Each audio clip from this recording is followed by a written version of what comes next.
بودم دیگه. 6 سال در ایران بودم. ما را از شهر اهواز گرفت با همراه پاسپورت هم داشتیم این میجا ولی نه خودم بچه مامان پاسپورت داشت گرفت. بسیار بد رفتار میکنه قای افغانی، بسیار برخورد قانونی نمیکنه، نان نمیته او نمیته، بیچاره سر زنا حتی من دیدم دست بالا میکنه.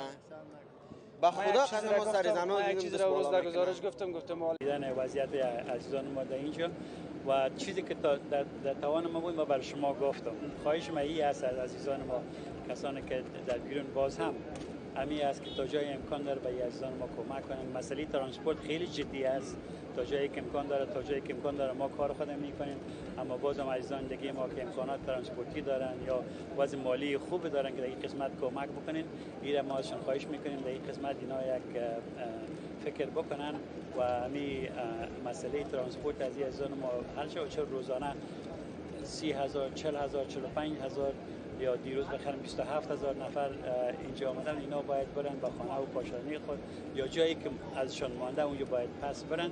به اون خاطر ترانسپورت در اولویت کار قرار میگیره.